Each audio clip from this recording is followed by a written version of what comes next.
Hola comunidad, espero que estén súper bien. Bienvenidos a todos a esta nueva clase de estudio bíblico. Quiero contarles que este año comenzaremos con un nuevo tema a trabajar. Los maestros nos hemos estado preparando para poder llevar a cabo las lecciones de este año y este año hemos logrado determinar trabajar con los libros sapienciales, ¿ya? Este año las lecciones llevan por nombre Seamos sabios para vivir en el pacto de amor. Y como bien decía, vamos a hacer un estudio entonces de los libros sapienciales de la Biblia.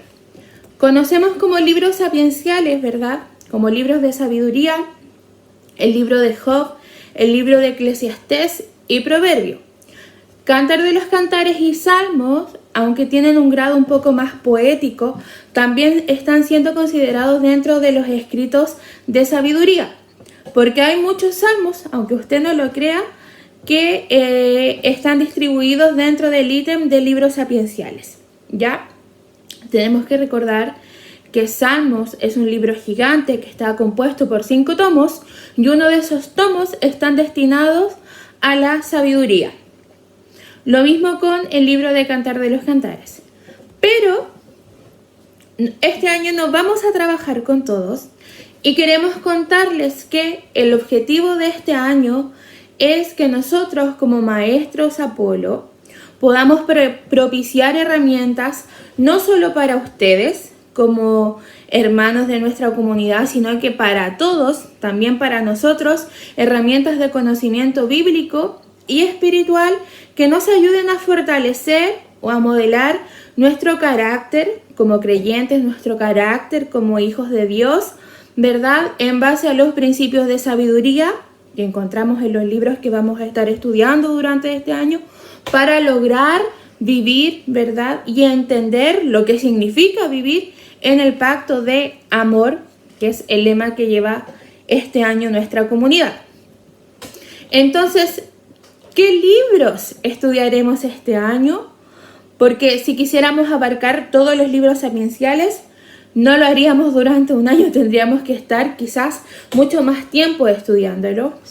Pero este año hemos destinado a estudiar por semestre 2 libros, y los libros que trabajaremos durante este año son el libro de Job y también el libro de Proverbios.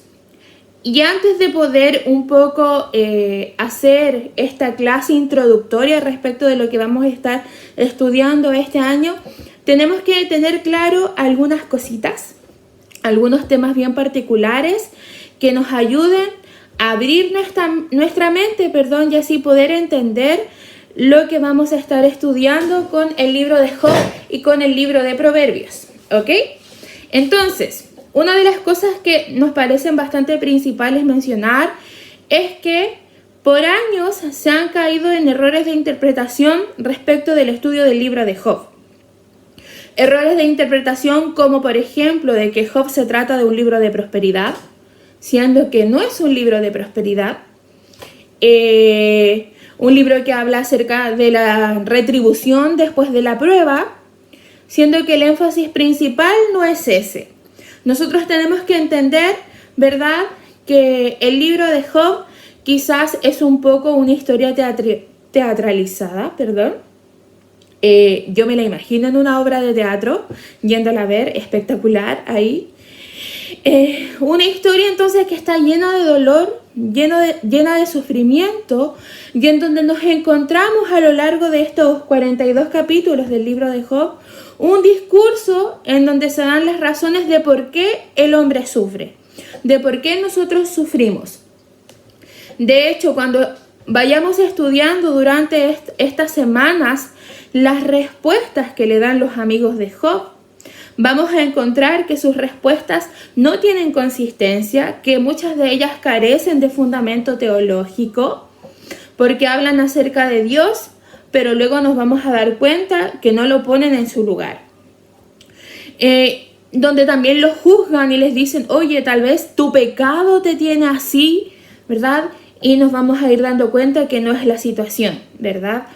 Tenemos que entender que también el libro de Job es una forma en donde se puede refutar la idea central del enemigo, ¿verdad? Que nos habla en los primeros capítulos de esta prueba que pretende tender Satanás, pidiéndole un poco permiso a Dios para poder tocar a Job en su susceptibilidad, ¿verdad? Y así poder hacerlo dudar de su fe, ¿ya? Entonces, un poco una forma de poder refutar esta idea central del enemigo acerca de que Job solamente está sirviendo porque le conviene, porque hay un conflicto de intereses, porque según el enemigo Dios lo tiene bien, lo tiene con todo, lo tiene bendecido. Entonces, por eso es que Job es considerado un hombre justo. Y por eso que, ¿verdad?, decide ponerlo en aprietos.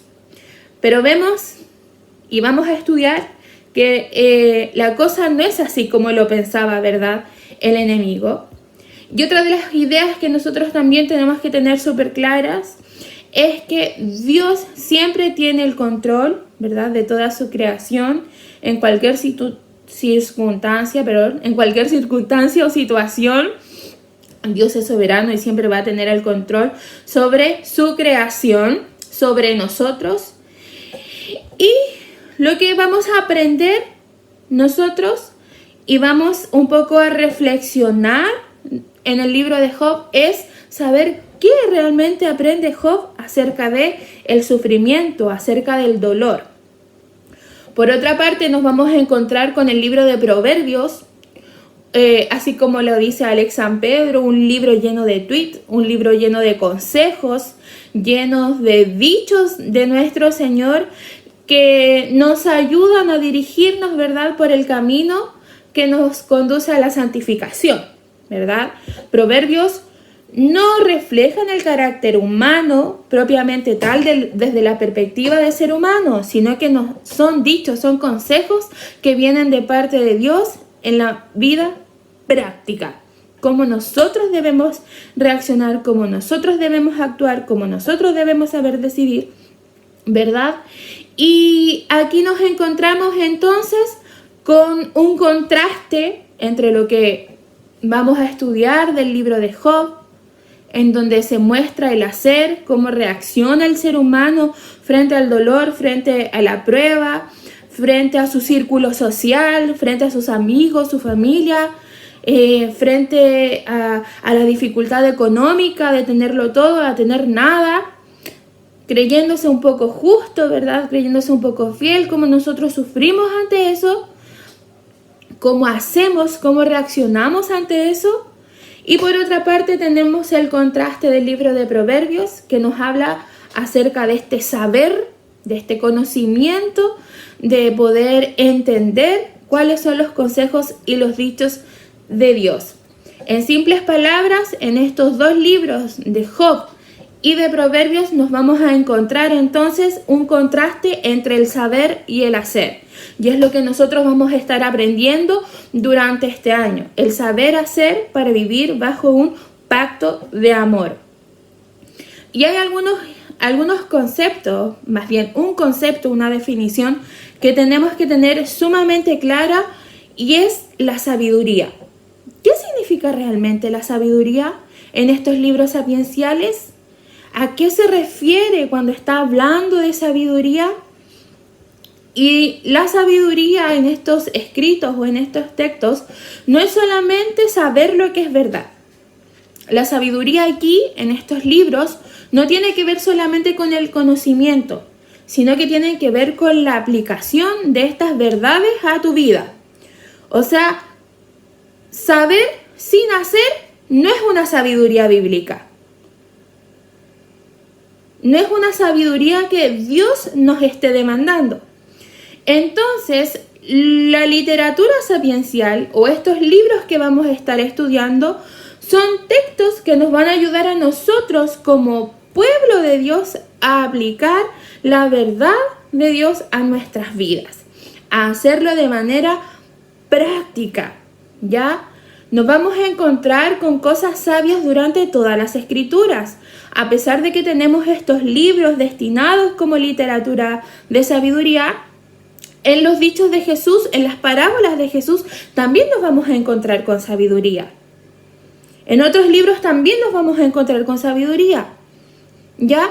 Pero nos vamos a enfocar nosotros este año con el libro de Job, el hacer, y el libro de Proverbios, el saber, para que nosotros aprendamos el saber hacer, ¿ya? Y hay ciertas reglas de interpretación que nosotros tenemos que conocer sí o sí, y a lo mejor va a ser un poco confuso lograr entenderlas, por eso es muy bueno que usted se encuentre tomando notas de esta lección, para que a medida que vayamos estudiando los capítulos de estos libros, usted pueda ir entendiendo de qué vamos a estar hablando, ¿ya? Los libros de sabiduría o la literatura sapiencial está llena de refranes, ¿cierto? Todos sabemos lo que son los refranes. Y también está llena de paralelismo. Los paralelismos son estas ideas que se ponen a la misma altura para decir, para confirmar algo, para contrastarlo, para reafirmarlo, para decir una verdad, ¿ya? Job, decíamos recién que es un libro lleno de poesía, pero también hay diálogo reflexivo. Y Proverbios es un libro que está lleno en sí de paralelismo. Entonces, vamos a darnos cuenta que dentro de estos refranes o dentro de estos libros de sabiduría, dentro de estos libros sapienciales, nos encontramos entonces con paralelismos. Y los paralelismos son dos o más ideas que se pueden decir o que se pueden expresar para decir lo mismo o para contrastar. Dentro de los tipos de paralelismo que vamos a encontrar en esta literatura sapiencial que vamos a estudiar con Job y Proverbios, nos podemos encontrar con sinónimos. Y los sinónimos son frases que expresan lo mismo pero con distintas palabras, ¿ya? Por ejemplo, vamos a encontrarnos con Proverbios que dice: aparta de ti la lengua tramposa, aleja de ti los labios falsos. Eso sería un paralelismo sinónimo, porque me está diciendo lo mismo, pero con distintas palabras. Aparta de ti la lengua tramposa, aléjate de los labios falsos. Que al final y al cabo, estas dos ideas dicen lo mismo, pero con distintas palabras. Luego nos vamos a encontrar con un segundo tipo de paralelismo, que es el paralelismo sintético, en donde se continúa o se completa la primera idea expresada. Por ejemplo, el chismoso no sabe guardar un secreto, así que no te juntes con gente chismosa. Entonces aquí el paralelismo está en que la segunda idea viene a continuar o a completar esta primera idea. El chismoso no sabe guardar un secreto, así que no te juntes con gente chismosa. Así que no te juntes con gente chismosa es la segunda idea que viene a completar la primera, que es el chismoso no sabe guardar un secreto. Y eso se llama paralelismo sintético, donde la primera idea se ve completada o se ve continua de forma coherente con la segunda idea expresada. Y por último nos encontramos con un tercer tipo de paralelismo, que es el antitético, y este habla acerca de que la segunda idea se contrasta o se opone a la primera. Por ejemplo, el chismoso todo lo cuenta, el discreto guarda silencio. O sea, aquí vemos ideas que son totalmente opuestas, que son contrastadas, porque una me está diciendo que el chismoso lo habla todo y la otra idea me está diciendo que el discreto guarda silencio, no habla absolutamente nada, ¿ya? Entonces son tres tipos de paralelismo que nos encontramos en los libros de sabiduría y que es necesario que nosotros vayamos ya haciendo el ejercicio, perdón, para poder entender de qué se trata un poco estos libros y dilucidar de mejor manera, ¿ya? La escritura, la Biblia en sí, es un espíritu dialogante. Y esto no solamente lo encontramos en la literatura sapiencial, perdón, no solo lo encontramos en Proverbios, en Job o en Eclesiastés, sino que lo encontramos a lo largo de toda la escritura, como le decíamos al principio. Y la razón de esto es que para la mentalidad hebrea, para los hebreos del Antiguo Testamento, no hay una división entre lo sagrado y lo secular, ¿ya? Estas ideas están totalmente entrelazadas. Mi vida espiritual afecta o impacta de manera radical mi vida secular. Mi vida secular va a impactar mi vida espiritual. Y esta era una de las ideas que sostenía el pueblo hebreo. Ya, para ellos era muy importante ver el fruto de sus vidas, porque sus acciones, sus decisiones, el fruto de sus acciones, de su vida, iban a mostrar o iban a expresar si la sabiduría que ellos tenían era una sabiduría espiritual, una sabiduría que viene de Dios, o es una sabiduría terrenal, tal como lo hemos aprendido o hemos leído o hemos escuchado otras predicaciones o sermones que nos hablan, ¿verdad?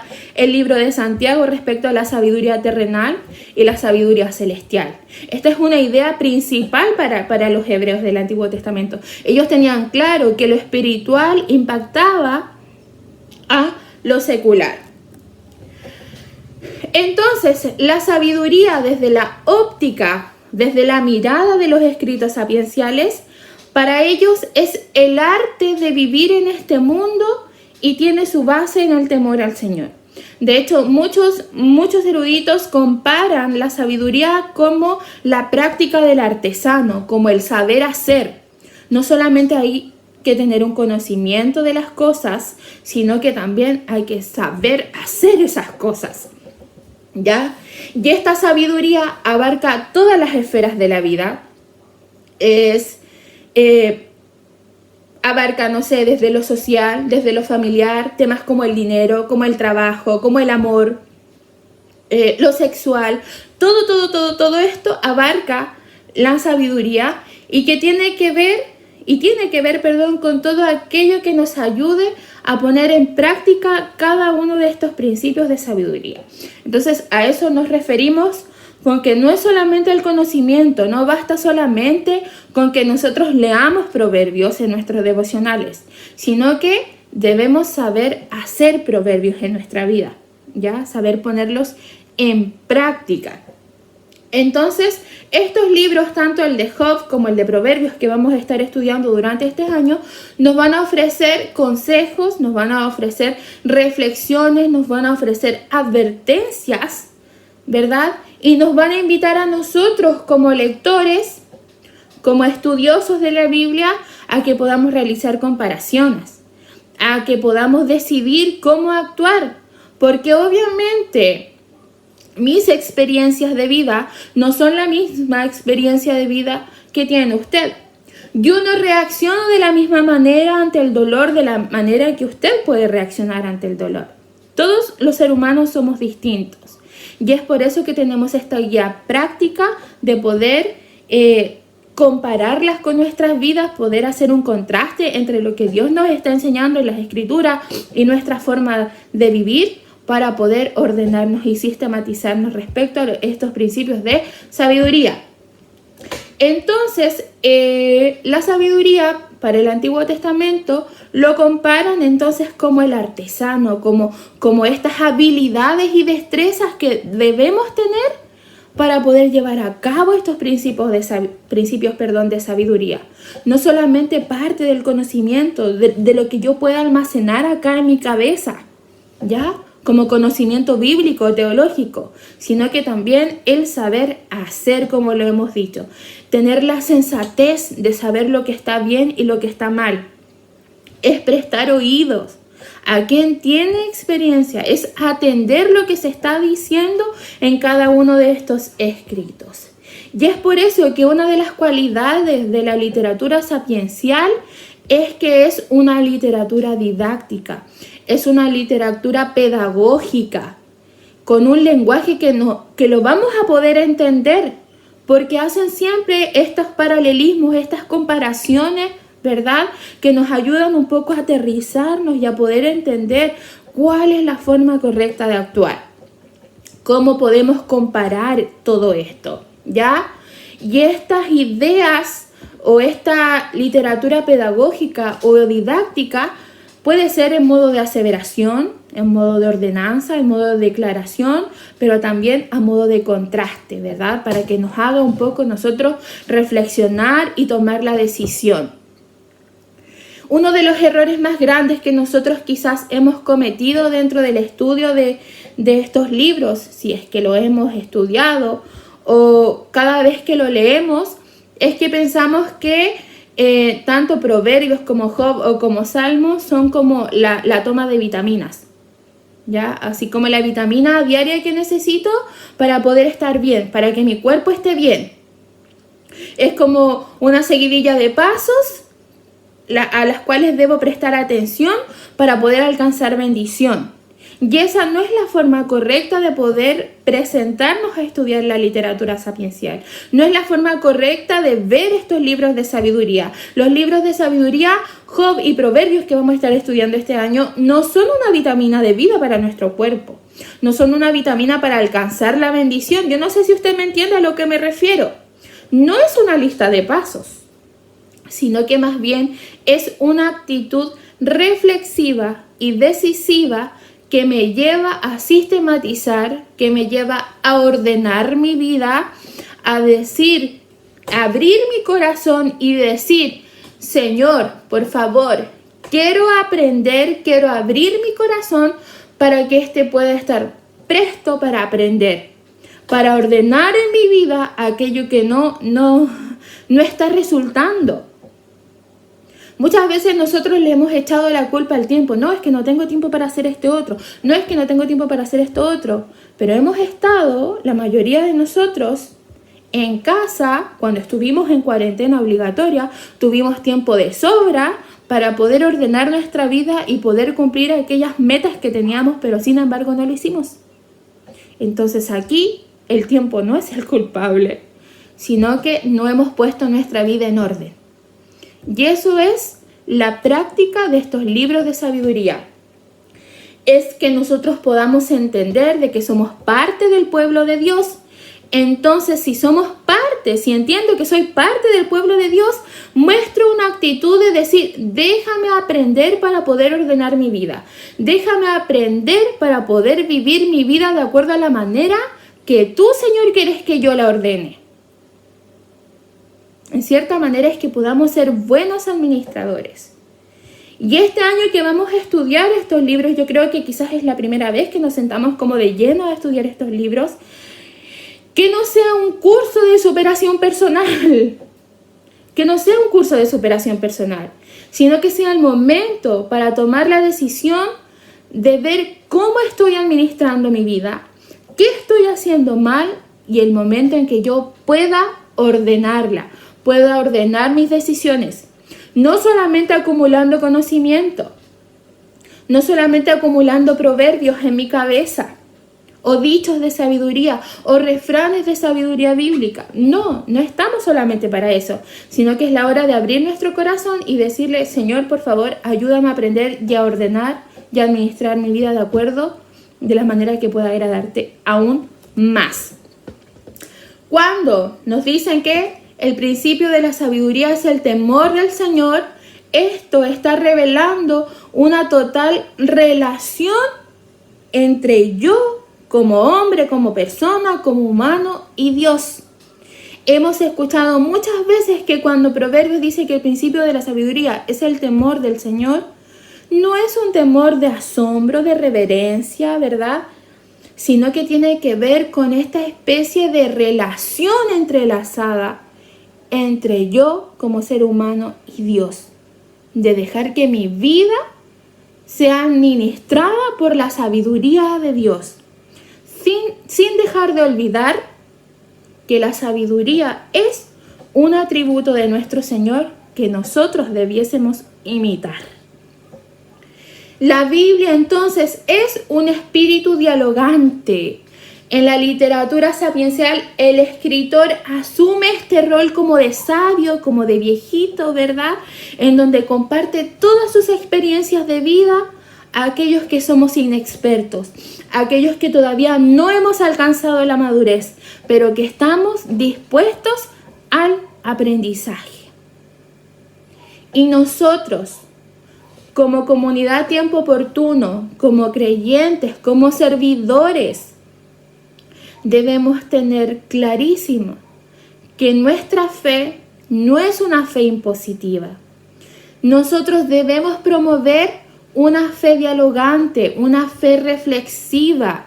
Nosotros no promovemos la fe impositiva, esa que te llega con el bibliazo a la cabeza para que puedas cambiar. No, esta predicación voy a tirar palos para que los hermanos cambien. No. O esta lección voy a tirar palos para que los hermanos cambien. No. La invitación es a que nosotros podamos vivir una fe reflexiva, que me lleve a pensar, a comparar la forma en que yo estoy viviendo y poder decir: Señor, necesito ordenar mi vida. Señor, necesito saber administrar bien mi vida. Señor, necesito saber tomar buenas decisiones. Necesito estar en constante reflexión sobre mis prácticas, sobre la manera en que estoy dando fruto. Y así pueda agradar a nuestro Señor. Ahora lo voy a invitar a ver un video, un video resumen respecto de estos libros que vamos a estar estudiando durante este año. Así que ponga atención, por favor. Proverbios, Eclesiastés y Job. Todos estos libros tratan con las mismas preguntas. ¿En qué clase de mundo vivimos? ¿Y cómo luce vivir bien en este mundo? O sea que hablan de cómo vivir bien. Sí, cada uno de estos libros trata con estas preguntas desde una perspectiva única. Y es importante que los entendamos para tener una perspectiva bíblica de la buena vida. Como un experimento mental, te podrías imaginar a cada uno de estos libros como una persona. Proverbios sería una maestra joven y brillante, y Eclesiastés sería el crítico agudo de mediana edad, y Job sería el desgastado hombre viejo que ya ha visto de todo en su vida. Empecemos conociendo el libro de Proverbios, la brillante y joven maestra. Ella no solo es inteligente, ella sabe de todo, de trabajo, relaciones, sexo, espiritualidad. Ella tiene una perspicacia increíble. Ve cosas que no pudieras ver por ti mismo. Sería la amiga perfecta para tener cerca cuando necesitas un consejo muy específico. ¿Qué la hace tan inteligente? Proverbios puede ver las cosas que la mayoría de la gente no puede ver. Ella cree que hay una fuerza creativa invisible en el universo que puede guiar a las personas en cómo deben vivir. No puedes verla, igual que no puedes ver a la gravedad, pero afecta todo lo que hacemos. ¿Qué es esta fuerza? En hebreo se pronuncia Jokmah, y usualmente se traduce al español como sabiduría. Es un atributo de Dios que Dios usó para crear al mundo, y Jokmah ha sido entretejida en la tela de las cosas y de cómo funcionan. En donde sea que las personas estén tomando decisiones buenas, justas o sabias, están usando la Jokmah. En donde sea que alguien esté tomando una mala decisión, está trabajando en contra de Jokmah. Cierto, o como dice Proverbios capítulo 1, la complacencia de los necios los destruirá, pero el que escucha sabiduría vivirá seguro. Es como una ley moral del universo. Sí, es un patrón de causa y efecto y nadie puede escapar de él. Proverbios personifica todo esto como una mujer. La señora sabiduría. Ella anda por la tierra llamando, haciéndose disponible para cualquiera que desee escucharla y aprender. Lo que nos lleva a la segunda cosa que Proverbios cree. Cualquiera puede acceder y relacionarse con la sabiduría y hacer uso de ella para crear una vida hermosa para ti y para los demás. Puedes crear con ella como un diseñador. Sí, de hecho, Jokmah en hebreo no significa simplemente conocimiento intelectual. La palabra también es usada para describir al talentoso artesano que sobresale en su oficio, como el que talla la madera o pule la piedra. Demuestras que posees Jokmah cuando la pones a trabajar y desarrollas la habilidad de hacer una buena vida. Bien, eso tiene sentido. Entonces, sigamos. Encontremos un poco de sabiduría. Antes de que lo hagas, Proverbios tiene otra cosa muy importante que hay que considerar. Jokmah no es una fuerza impersonal, es un atributo de Dios mismo. En el pensamiento hebreo, tu camino para convertirte en sabio tiene que empezar en lo que Proverbios llama el temor del Señor. Es el respeto sano de la definición de Dios del bien y del mal. La verdadera sabiduría significa aprender esos límites y no cruzarlos. Todas esas ideas que acabas de desarrollar están en los capítulos del 1 al 9 de Proverbios. Cuando pienso en el libro de Proverbios, pienso en una colección de dichos, los proverbios mismos. Cuéntame acerca de ellos. Esos son los que encuentras desde el capítulo 10 hasta el final del libro. Es una colección de cientos de proverbios acerca de todos y cada uno de los aspectos de la vida. Jokmah se aplica en ellos, dando como resultado esta sabia guía para ayudarte a encontrar un camino al éxito sin importar lo que hagas. Si yo diseño mi vida con estos dichos, la vida va a ser buena. O como Proverbios dice, dará salud a tus huesos, prosperidad, una vida larga y rica. Esas son palabras de peso. Pero puedes ver cómo sucede así muchas veces. A las personas sabias suele irles mejor. Las cosas suelen funcionar bien para ellos en la vida. Así que esa es la promesa y la sabiduría del libro de Proverbios. El libro de Proverbios es realmente hermoso, pero si damos un paso atrás, algunas personas dirían que es demasiado simplista. A veces, cosas horribles le suceden a las personas realmente sabias, y algunas veces las personas necias reciben recompensas. No siempre funciona de la manera en que pensamos que debería funcionar.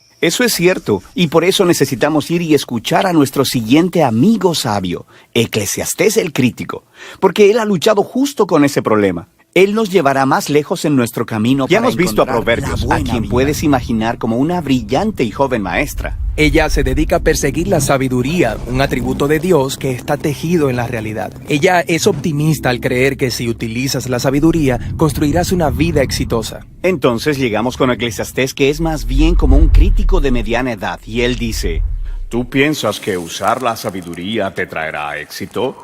Mejor sigue intentando, porque la vida aquí debajo del sol no tiene sentido.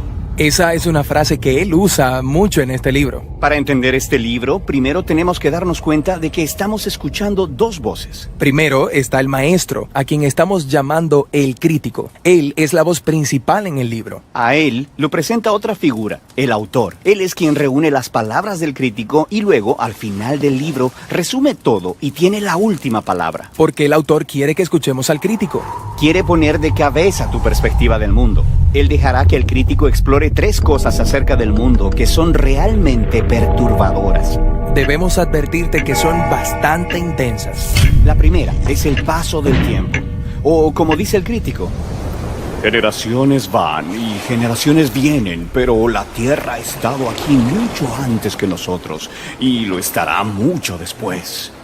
Nadie recuerda a las personas de antaño, y todas las personas que están por venir también serán olvidadas por aquellos que vienen después de ellos. Así que en una escala cósmica, tú y yo somos un pestañeo. Las estrellas nacen y luego mueren y forman planetas que orbitan estrellas nuevas. Esos planetas cambian con el paso del tiempo y eventualmente se consumen. En medio de este trasfondo cósmico, toda mi existencia es como un pestañear en el tiempo. Lo que nos lleva a la segunda observación perturbadora del crítico: todos vamos a morir. Los humanos se enfrentan al mismo destino que los animales: la muerte. Todas las personas, los justos e injustos, los buenos y los malos, aquellos que ofrecen sacrificios a Dios y los que no, todas ellas comparten el mismo destino. Toda esta actividad y locura, y después todos nos unimos a los muertos. Este libro es deprimente. También lo es la última cosa perturbadora para el crítico, y es la naturaleza aleatoria de la vida. En Proverbios, la vida no es aleatoria. Hay una clara relación causa y efecto entre hacer el bien y ser recompensado. Pero la vida no siempre funciona de esa manera. El crítico ha observado el error en el sistema. Lo llama suerte o azar, o en sus propias palabras: no es de los ligeros la carrera, ni de los valientes la batalla, y tampoco de los sabios es el pan, ni de los entendidos las riquezas, ni de los hábiles el favor, sino que el tiempo y la suerte les llegan a todos. Su punto es que en realidad no puedes controlar nada en la vida. Es simplemente demasiado impredecible. Si quieres dominar la vida, te estás conformando con una derrota. A lo largo del libro, el crítico usa una metáfora para unir todas estas ideas perturbadoras. Él dice que todo en la vida es hevel, cerca de 40 veces. Es una palabra hebrea que significa humo o vapor. Como el humo, la vida es hermosa y misteriosa. Toma una forma y antes de que te des cuenta, toma otra. El humo se ve sólido, pero intenta tomarlo. Se deslizará entre tus dedos. Cuando estás en medio de su espesura, como la niebla, es imposible ver claramente. Nuestras traducciones modernas han perdido la metáfora y usualmente traducen Hevel como vanidad, como sin sentido. Pero si lees cuidadosamente, el crítico no está diciendo que la vida es vana, sino que su sentido nunca está claro. Como el humo, la vida es confusa. Es desorientadora e incontrolable. ¿Qué se supone que hagamos con todo esto? Sorprendentemente, el crítico reconoce primero la perspectiva de Proverbios. Él dice que es realmente una buena idea aprender sabiduría y vivir en el temor del Señor. ¿En serio? Digo, él acaba de decir que eso no nos garantiza el éxito. Pero él sabe que es lo correcto. En segundo lugar, y más frecuentemente, él dice que ya que no puedes controlar tu vida, deberías dejar de intentarlo. Aprende a sujetar las cosas con una mano abierta, porque en realidad solo puedes tener control de una cosa, de tu actitud hacia el ahora. Deja de preocuparte, él dice, y elige disfrutar una buena conversación con un amigo, o el sol en tu rostro, o una buena comida con las personas que quieres. Las cosas simples de la vida. Sí, tanto las cosas buenas como las malas, porque ambas son ricos regalos de Dios. Y esa es la sorprendente sabiduría de Eclesiastés. Escuchar al crítico es doloroso y puede llevarte a algunos lugares oscuros. Esa es la razón por la que el autor habla al final del libro. Él no quiere que pierdas la esperanza. Él quiere hacerte humilde, una persona que confía que la vida tiene sentido, incluso cuando no puedes encontrarlo. Que un día Dios va a dispersar la Hevel y traer justicia sobre todo lo que hemos hecho. Él nos dice que la respuesta adecuada a todo esto es temer al Señor y guardar sus mandamientos. Hay una voz más en la literatura de sabiduría de la Biblia, y ese es el libro de Job. Él nos traerá la muy necesaria y final perspectiva en nuestro camino hacia El primero, la sabiduría. Proverbios, nos mostró que Dios es sabio y justo. Aprendimos que Dios ha ordenado el mundo para que sea justo, los rectos sean recompensados y los malvados sean castigados. En otras palabras, obtienes lo que mereces. Pero luego encontramos al Eclesiastés, quien nos indica que las personas no siempre obtienen lo que merecen. Él dijo que el mundo no siempre es justo. La vida es impredecible y difícil de entender, tal como el humo. Esto hace que te preguntes, ¿es Dios sabio y justo? Exactamente. Esa pregunta se explora en el último libro de sabiduría, Job. Vayamos allá.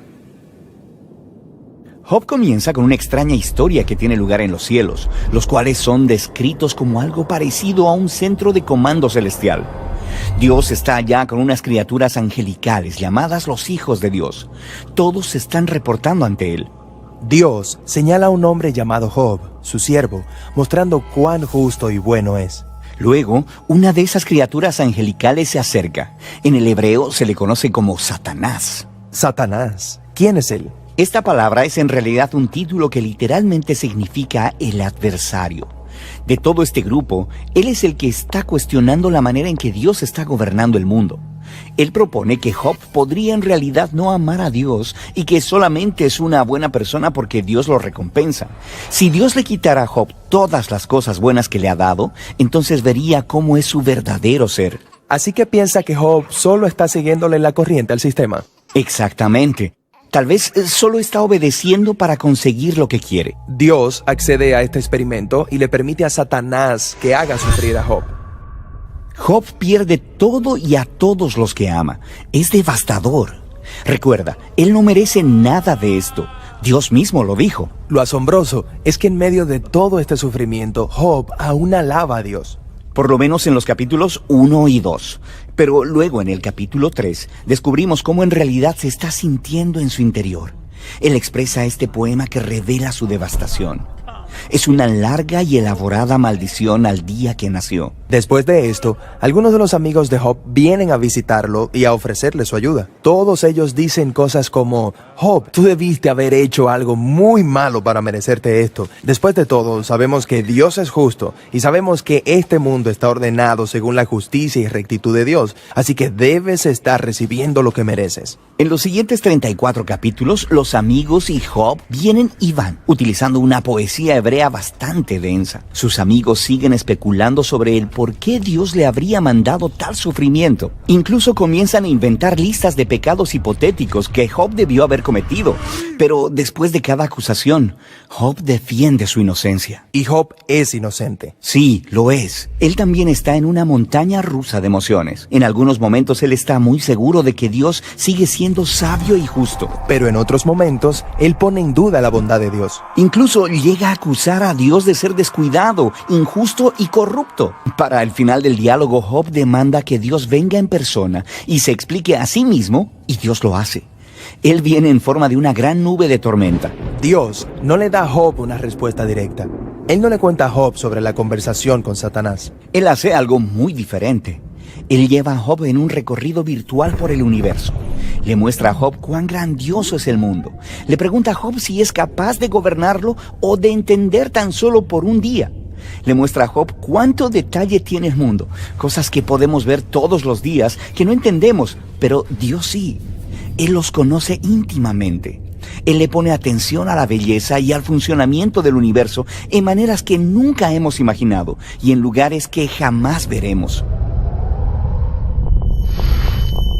Para concluir, Dios le muestra a Job dos majestuosas bestias y presume de lo magníficas que son. Sí, son peligrosas. Digo, te matarían sin siquiera pensarlo. Dios dice que no son malvadas, en realidad son parte de su mundo bueno. Y eso es todo. Esa es toda la defensa de Dios. Es un poco extraño. ¿Qué es lo que está pasando?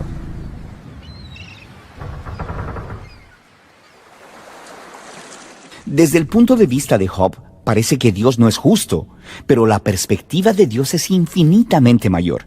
Él está interactuando dinámicamente con toda la complejidad del universo cuando toma sus decisiones. Esto es a lo que Dios llama su sabiduría. La solicitud de Job de que Dios se defienda es en realidad algo absurdo. Él no podría comprender esta clase de complejidad aún siquiera. Entonces, ¿dónde nos deja esto? Esto deja a Job en una condición de humildad. Job nunca supo por qué sufrió y sin embargo es capaz de vivir en paz y en el temor del Señor. Pero no es ahí donde termina el libro, porque después de esto, Dios le restaura a Job el doble de todo lo que había perdido. De nuevo, esto es sorprendente. ¿Es esto una recompensa? ¿Está Dios diciendo, felicidades Job, pasaste esta complicada prueba? No. El libro completo aclaró el punto de que la pérdida de todo lo que Job tenía no era un castigo, y por lo tanto devolvérselo no era una recompensa. ¿Por qué le es devuelto? Aparentemente Dios en su sabiduría decidió hacerle un regalo a Job. No sabemos por qué, pero lo que sí sabemos es que Job es ahora la clase de persona que sin importar lo que venga, bueno o malo, puede confiar en la sabiduría de Dios. Y este es el libro de Job y el final de nuestra serie sobre la sabiduría. Estos libros bíblicos de sabiduría son asombrosos. Cada uno ofrece una perspectiva única sobre la buena vida. Necesitas leerlos todos juntos a medida que aprendes a vivir con sabiduría y en el temor del Señor.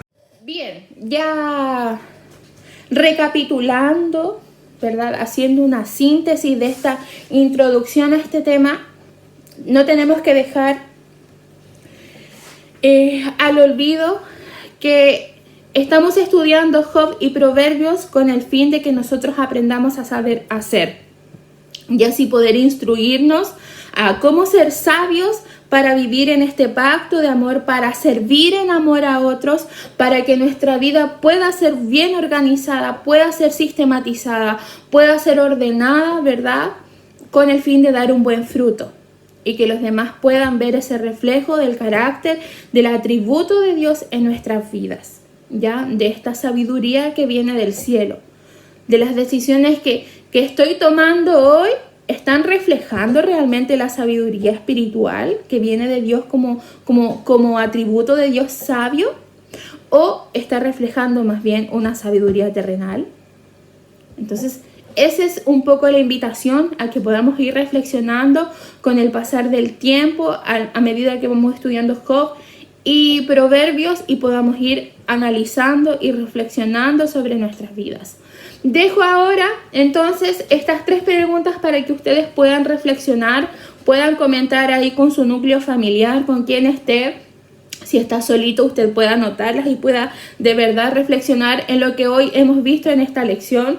Y el primer punto de discusión, la primera pregunta es: ¿a quién iba dirigida la literatura sapiencial?